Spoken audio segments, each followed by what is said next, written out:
فرماتے ہیں کہ سورہ احزاب بس یہی ہے جو ہے۔ دیکھیے بعض مسلمان افراد میں، کسی مسلک میں نہیں، بعض افراد میں تحریف قرآن کا عقیدہ ہے اسی قسم کی روایات کی بنا پر۔ مثلا کوئی روایت یہ ہے کہ وہ قرآن مجید درختوں کی چھالوں پر اور پتوں پر اور مختلف اس زمانے میں جو وسائل تھے ان پر لکھا ہوا تھا اور ایک جگہ رکھا ہوا تھا، اور کوئی بکری آ کے اس میں سے کچھ کھا گئی،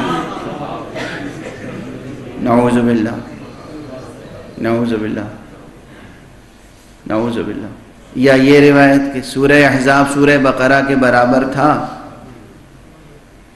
اور اب وہ محفوظ نہیں رہ گیا تو یہ 73 آیتیں رہ گئیں۔ کوئی بھی روایت ہو، کسی بھی کتاب میں ہو، کسی کی بھی کتاب میں ہو،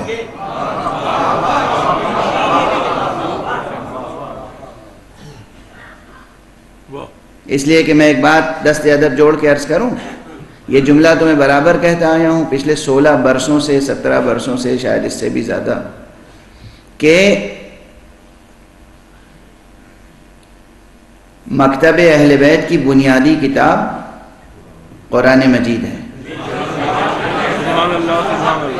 مکتب حسینی کی بنیادی کتاب قرآن مجید ہے۔ یہ درسگاہ جسے ہم درسگاہ حسینی کہتے ہیں، اس کی بنیادی نصابی کتاب قرآن مجید ہے۔ آج ایک جملہ اور عرض کر رہا ہوں، دنیا کے کسی بھی مسلک میں کتنی ہی صحیح کتابیں ہوں، ہمارے مسلک میں بس ایک صحیح کتاب ہے اور وہ ہے قرآن۔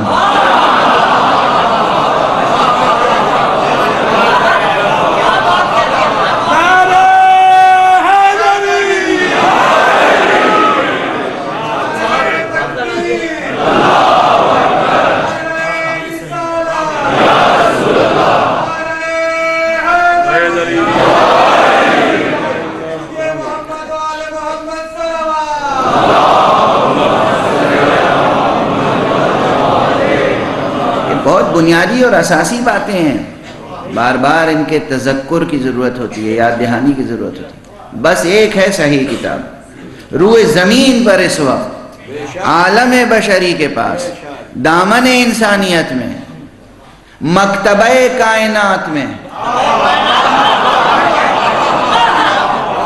بس ایک کتاب ہے، صحیح کتاب از اول تا آخر، اور اس کا نام ہے قرآن حکیم، قرآن مجید۔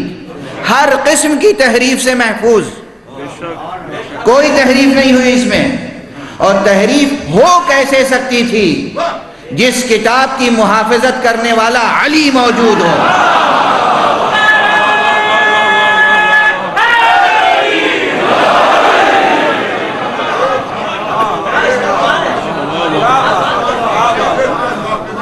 مسلمانان عزیز، حق کا وعدہ ہے کہ نحن نزلنا الذکر ونحن لہ لحافظون، ہم نے یہ ذکر نازل کیا ہے اور ہم ہی اس کی حفاظت کرنے والے ہیں۔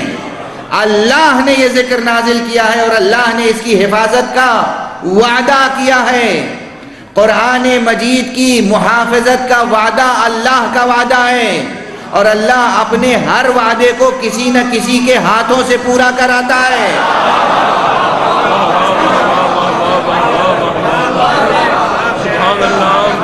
اللہ کا وعدہ ہے، اللہ کا وعدہ۔